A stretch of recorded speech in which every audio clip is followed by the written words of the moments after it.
Assalamualaikum warahmatullahi wabarakatuh. Perkenalkan, nama saya Munir Ningrum dengan NIM 2023-453.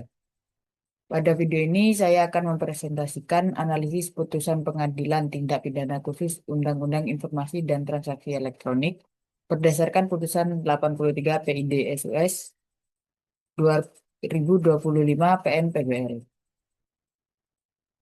Yang pertama ada identitas kasus. Putusan yang dianalisis dalam tugas ini adalah perkara pidana khusus ITE dengan nomor 83 PID SUS 2025 PPBL. Perkara ini ditangani oleh Pengadilan Negeri Probolinggo pada tahun 2025. Yang kedua ada latar belakang kasus.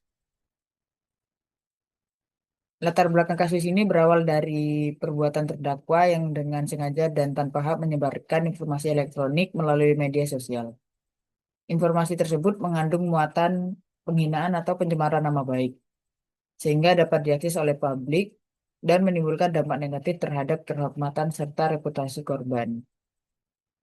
Terus yang kedua ada pihak-pihak yang terlibat.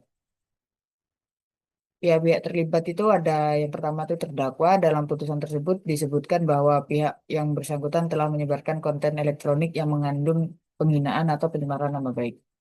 Yang kedua ada korban atau pelapor. Di sini pihak yang merasa dirugikan akibat tersebarnya konten tersebut.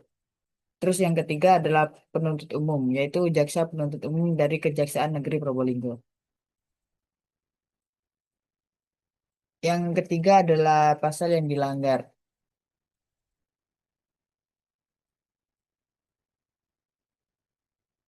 Dalam perkara ini, terdakwa didakwa melanggar pasal 27 ayat 3 Undang-Undang Informasi dan Transaksi Elektronik sebagaimana telah diubah dengan Undang-Undang Nomor 19 Tahun 2016 mengatur tentang larangan penyebaran konten elektronik yang bermuatan penghinaan atau pencemaran nama baik. Terus yang kedua ada pasal 45 ayat 3 UU ITE. Terus juga ada penjelasan singkat mengenai pelanggaran, yaitu pasal 27 ayat 3 UU ITE melarang setiap orang untuk dengan sengaja tanpa izin menyebarkan, mengirim, atau membuat informasi elektronik yang berisi penghinaan atau pencemaran nama baik agar dapat diakses oleh orang lain. Dalam kasus ini, terdakwa dianggap melanggar ketentuan tersebut karena tindakannya dilakukan secara sadar melalui media elektronik dan menimbulkan dampak langsung bagi korban. Yang keempat ada analisis kasus. Terus ada yang pertama itu penilaian terhadap pertimbangan hakim. Majelis hakim dalam putusan ini mempertimbangkan beberapa hal penting, antara lain yang pertama kesengajaan.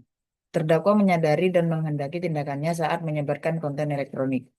Terus yang kedua ada alat bukti elektronik berupa unggahan di media sosial soal tangkapan layar atau screenshot, serta keterangan saksi yang saling mendukung. Terus yang ketiga ada dampak hukum, itu di mana nama baik korban tercemar di ruang publik digital. Berdasarkan pertimbangan tersebut, hakim menyatakan terdakwa terbukti secara sah dan meyakinkan bersalah atas tindak pidana sesuai dakwaan jaksa penuntut umum dan menjatuhkan hukuman sesuai ketentuan UU ITE. Terus juga ada pandangan mahasiswa mengenai relevansi putusan terhadap prinsip etika dan profesi informatika. Putusan ini menekankan pentingnya etika dan tanggung jawab profesi di bidang informatika, terutama dalam pemanfaatan teknologi informasi. Setiap orang yang menggunakan media digital memiliki kewajiban moral dan profesional untuk tidak menyalahgunakan teknologi sehingga merugikan orang lain.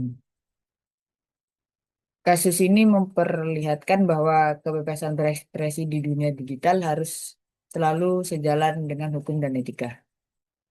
Bagi mahasiswa informatika, putusan ini menjadi pelajaran penting tentang konsekuensi hukum dari penyalahgunaan teknologi informasi, serta pentingnya menjaga etika saat berkomunikasi di dunia digital.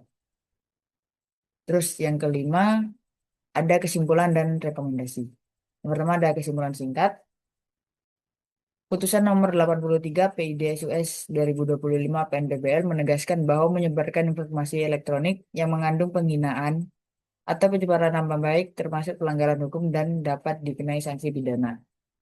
Putusan ini menunjukkan upaya penegakan hukum dalam menjaga etika dan ketertiban penggunaan teknologi informasi. Terus juga ada syarat untuk menghindari pelanggaran serupa di masa depan. Yang pertama itu ada peningkatan literasi hukum dan etika digital. Masyarakat, terutama pengguna media sosial, perlu memahami UU ITE dan etika komunikasi di dunia digital.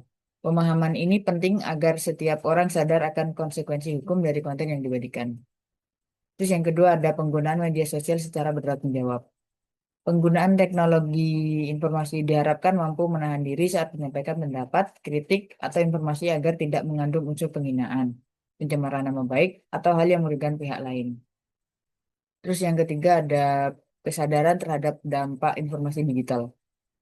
Konten yang disebarkan melalui media elektronik memiliki jangkauan luas dan sifatnya permanen.